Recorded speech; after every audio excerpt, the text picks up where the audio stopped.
Okay, welcome back to members of 121 Community Church in Grapevine, Texas, and our ongoing study in Church Dogmatics by Emil Brunner. We're looking at Volume 1, which is the methodology of dogmatics and the doctrine of God. And in this lesson we begin his Doctrine of God, chapter 12, 117 through 137. And church dogmatics is basically systematic theology, and every systematic theology goes through the order of theology, doctrine of God, Christology, doctrine of Christ, pneumatology, doctrine of spirit, anthropology, doctrine of man, soteriology, doctrine of salvation, and eschatology, doctrine of the end time. And that is the order of every systematic theology. I have all three volumes of Brunner's Dogmatics, or Systematic Theology, but Volume 1 is dedicated to the doctrine of God. But as we found in the first 11 chapters, he taught the methodology of dogmatics itself, which I thought was great. He gave us a foundation upon which to build, and we know that he is a Bartian. He's a disciple of Barth. He's neo-orthodox in his thought.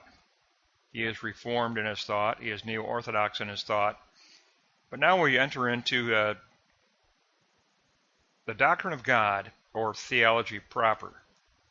And we're going to look at it in 3 moments. And I think it's very good because systematic theology seeks to form a doctrine of God for the members of the church, but it also functions as apologetics, a defense of the gospel for those outside the church. So systematic theology is always a form of apologetics. It's always looked at as a form of apologetics as well. So you're not only doing a doctrine of God, but you're also defending doing a doctrine of God. And for the neo-orthodox, they begin by saying, well, it's impossible to do a doctrine of God. What kind of arrogance is that? The neo-orthodox say, look, we cannot do a doctrine of God because we cannot treat God as an object. We cannot treat God as a rational concept. God is beyond our language. God is beyond our apprehension. How can we even have this arrogance to say that we can even do a doctrine of God? He said that, neo-orthodox say, well, that's impossible. That is impossible. But remember, it is dialectical theology, so then they turn around and they say, but God is a self-manifesting God. Therefore, there must be a way, as a gift of God, that we can begin to acquire a doctrine of God. So remember that dialectic of the possibility of knowing and the impossibility of knowing. That's really where Barth and Brunner both began. And we know that from the commentary in the book of Romans. Barth reinforced that again and again and again as he studied Paul and his theology in the book of Romans. So we know this position, but I think Brunner makes Barth more accessible, and that's why he was more popular in the United States. And I think this is I really have to say this is an excellent apologetics. It's an excellent first lesson on a formal doctrine of God. We're going to begin. Let's go to block 1. The name of God as an eidos idea. Remember, we closed out a methodology with the task of appropriating the eidos ideas of the New Testament. And Brunner says, well, the first of those eidos ideas we want to take a look at is the name of God. And he's very precise the way he terms that, okay? The name of God as an eidos idea of the New Testament. The name of God. Here you go, Neo-Orthodoxy. God is not an object, not to be manipulated by reason. God is an inaccessible mystery, incomparable, cannot be known by finite reason. Well, there you go. That's the starting point right there. What we're going to do, Brunner says, is an impossibility. It's arrogance. It's prideful. It's arrogant. It's an impossibility. Who are we to say that we're going to write a doctrine of God? God, the creator of the universe. We're going to write a doctrine of God? God cannot be a manipulated object that we manipulate by human reason. That's the beginning. Okay, note 2, God is wholly other. He is beyond concept. He cannot be defined. Thus, we are confronted by a dialectic between knowing and mystery. There you go. Immediately, Brunner says, this is dialectical theology. We are going to be moving back and forth between knowing, the possibility of knowing God, and the mystery of the incomparable nature of God. This denotes our limitation. We can only know God through His self-manifestation within biblical revelation, not to be discovered simply by our finite searching. And that means searching in the Scriptures even, because the Scriptures don't become revelatory unless there's an encounter that takes place. Remember, Neo-Orthodoxy, anybody can read the Scriptures, but the revelatory apocalyptic moment is not going to take place unless the moment of encounter takes place within Scripture. So it's not just searching out the Scriptures. That's not the answer. So block 1, note 3, the dialectic of knowing and mystery. We encounter God in the mystery of revelation. True transcendence encounters the barriers of the self, the limitations of the self. It's all about the knowing of encounter. He makes His name known by His own self-revelation. And Brunner takes us to Exodus 33:19. God Himself proclaims His name. That is what Exodus 33:19 says. And this is the real mystery. Name of God becomes our central witness. Name of God as self-manifestation. As a thou who addresses us. As a relational thou who addresses us. That we might have communion with our Creator, communion with Him. Name equals God's nature and action both, disclosed in the dialectic of, here you go, transcendence and communion. Remember, and you can go all the way back to our introduction to Barth's Romans, but remember the foundational dialectic. God is wholly other. God is transcendent. Yet God is incarnate and God communes with us. So this investigation into the eidos idea of the name of God shall take place within the dialectic of God as transcendent and wholly other, and yet God who is the God of relationship, the God of communion. Now we close out block 1 with 4 closing axioms, okay? Now, they're called axioms. They're supposed to be self-clarifying. They are in need of no further definition. Now, here are the 4 closing axioms by Brunner. They apply to Barth as well. They apply to any Reformed conservative. Apart from self-manifestation, God is unknowable. 2. God is person, not an object. 3. God's self-disclosure creates personal communion. 4. Anthropomorphism is a sign pointing to God as subject, God as person. Personhood. What do we say in conservative evangelical denominations? We say God is triune, God in three persons, three hypostasis personhoods.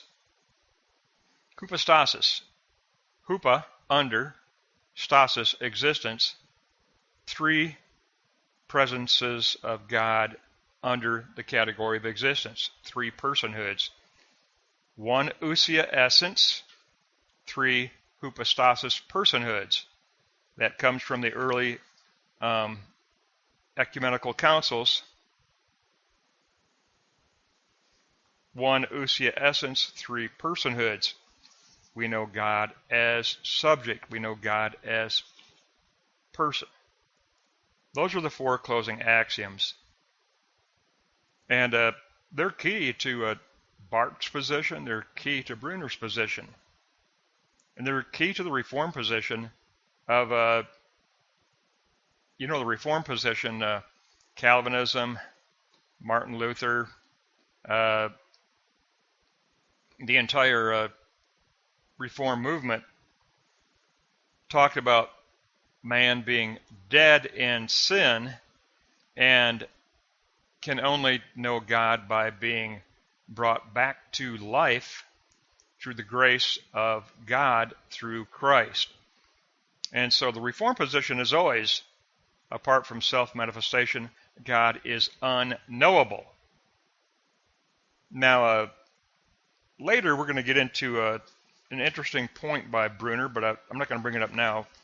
But he clarifies that later in the lesson here, but that's the key point. Those four closing axioms are the key neo-orthodox position, the key Reformed position, the key conservative evangelical position, that we can't even write a doctrine of God unless God discloses through self-manifestation the possibility of knowing Him, the possibility of communion. Let's take a look at block 2. We all know this one. I am that I am. The name of God given in Exodus. The self as imprisoned. The self needs to be opened out of isolation by the God who imparts Himself in order to communicate. It is God's will to impart Himself. The name of God within salvation history. The name of God is addressed 100 times in the Old Testament. The name of God is addressed 200 times in the New Testament. Within the context of the history of salvation, knowledge of God is derived from God Himself. We don't ascend to a knowledge of God. The knowledge of God is derived from the self-manifestation of God Himself. Here you go, the self-disclosure of Exodus 3:14. I am that I am. In His name, God turns toward man. Now, Brunner nails it. That is it. You need to circle that right there and highlight that and underline that. In His name, God turns toward man in mercy. God turns toward man as liberator. God turns toward man as Lord and Savior. In His name, the concept of Yahweh lays stress on God's being. The stress on God's being is understood as being that comes forth in revelation, being that seeks us out in revelation. Yet God transcends all existence. In reality, Brunner says, in reality, a personalist meaning must be given to the name of God. That is a foundational statement of neo-orthodoxy by Barth, by Brunner, by Moltmann, by Pannenberg. The two most recent disciples of Barth are Moltmann and Pannenberg, but definitely Barth and Brunner here. In reality, a personalist meaning must be given to the name of God, a name that creates communion. God is subject who desires to commune with His creation. God's being that goes forth. That's the key to the name of God. It describes God's being that goes forth. We can also affirm revelation and creation. Now here's where Brunner, just for those of you who are interested, here's where Brunner and Barth had a little bit of difference, okay? Because Barth said there's no natural theology. There's no general revelation, period. He said it's got to be, he was strictly Reformed. He said there's no general revelation that we have access to. It's got to be 100% God's revelatory self-manifestation. Now, Brunner didn't completely discount general revelation. So that's what's going on here. We can also affirm revelation in creation as the imprint of the Holy Spirit on creation. But man, now here's how Brunner gets around he stays in agreement with Barth. But man must first encounter historical personal revelation before he's capable of recognizing revelation in creation. And as human beings, we cannot help but form an idea of God. Everybody forms an idea of ultimate concern. Everybody, every human being. Well, I don't believe in God, but I do believe that there is one ultimate reality, whatever. Everyone has some kind of a worldview that they hold to in their long-term memory. Every individual, whether they will admit it or not, they have a ultimate concern that they keep as the motivational base of their heart. And unfortunately, most people just view surface reality as the reality. That's called spiritual blindness. Most people don't recognize the realm of spirit. Most people do not recognize the realm of transcendence. But, like the Apostle Paul, once the scales fall off the eyes, once spiritual blindness is removed, then people can see the realm of transcendence, and they can see the realm of spirit. But keep that in mind that Brunner did get back into alignment with Barth when he said, before one is capable of recognizing revelation in creation, they must first pass through the encounter of historical, personal encounter with Christ. But every human being forms some concept of a worldview, of an idea of God. So, very powerful. It's a tremendous lesson. I really do appreciate Brunner's doctrine of God because, well, first of all, personally, I agree with a neo-Orthodox view. I am radically conservative evangelical, but I'm a conservative evangelical in alignment with Barth, but primarily Barth's disciple, Jürgen Moltmann. And I didn't align with Jürgen Moltmann because of theology initially. No. My philosophy professor at Dallas Baptist put me on to Moltmann and his Theology of Hope. But after I studied Moltmann's Theology of Hope, I wrote him a letter. And Moltmann wrote me back and offered friendship. That's tremendous. I was shocked and blessed at the same time. And we became friends from that point on. And good friends, very good friends. That's what drew me to the neo-Orthodox position, agape, self-giving love. Not theology initially. Let's go on to block 3. Let's take a look at this conclusion by Brunner on a very good doctrine of God. The responsible self will form the theological eidos ideas of the New Testament. The theological eidos ideas are given. They are a fact of reality. They are a fact of the true reality. And initially, they are revealed in creation itself. Now here's where Brunner goes, which is, he affirms this more than Barth ever did, but he says, go to Romans 1:19 and 20. That which may be known of God is manifest in them. God has shown it to them. The invisible things of him are clearly seen, being understood. Brunner says that's a basis for general revelation. Romans 1:19 and 20. Now,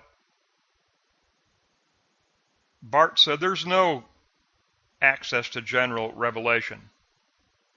We are too fallen. We are too lost to even have that access. Now, Brunner goes on, 3, note 2, therefore we are responsible. There must first come, here you go, here's where he gets back in alignment with Barth. We must first come to the removal of one's spiritual blindness, removal of the distortion of sin, through encounter with Christ, through encounter with the call of Christ. Then we are anapologetas, without excuse. We are even responsible toward general revelation, says Brunner. Now, why are we responsible? Here's the key. Here's where Brunner differed a little bit from Barth. Because we are created in the image of God. God established relationship from the very outset of creation, creating our existence as person, creating our existence as subject, within a thou relationship with the Creator. Something that can never be fully lost, okay? Brunner says that can never be fully lost. It cannot. That is Brunner's difference with Barth. This alone allows us the possibility of knowledge of God, the possibility of a doctrine of God. So there's a little bit of a difference between Barth and Brunner because Barth is probably a little bit more strictly reformed. Brunner says, you know what, there is still general revelation, and Romans 1 says we're responsible toward that general revelation. And Brunner says, I affirm Romans chapter 1. And I don't know how Barth got around that, but Barth emphasized the fact that, yes, there is general revelation, but we have to be changed. We have to be resurrected at a spiritual death before any of that can be even recognized. Brunner gets to that same conclusion, but he goes about it around about a little bit different way. But they are, Brunner to the very end said, I am a Barthian. I mean, his full adult life. He said, I am a disciple of Karl Barth.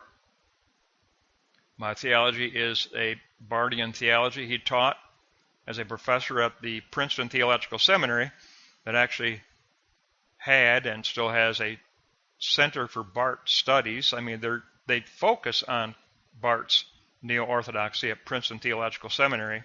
Brunner taught there, and Brunner was the individual who made Barth's theology popular in the United States because he made Barth's theology accessible. Barth is a challenge.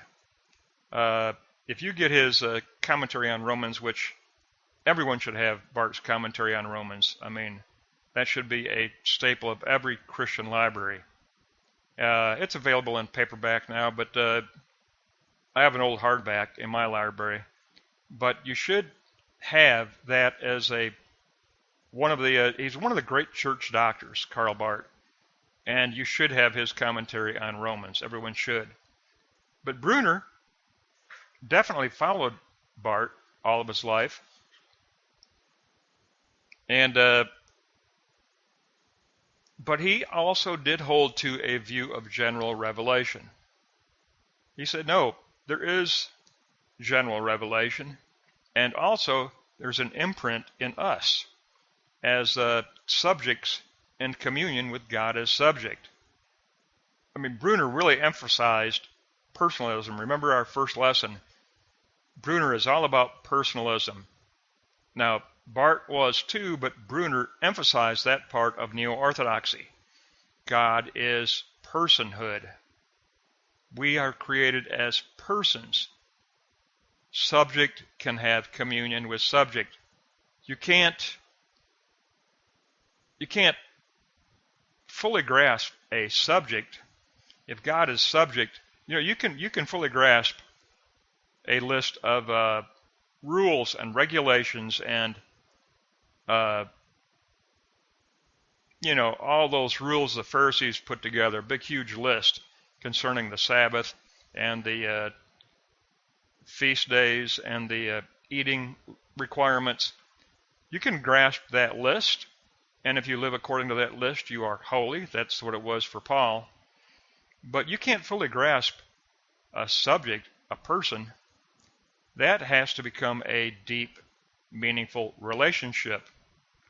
If we are going to acquire a doctrine of God, it can only be acquired through a meaningful, deep relationship with God through the one true Messiah, Jesus Christ.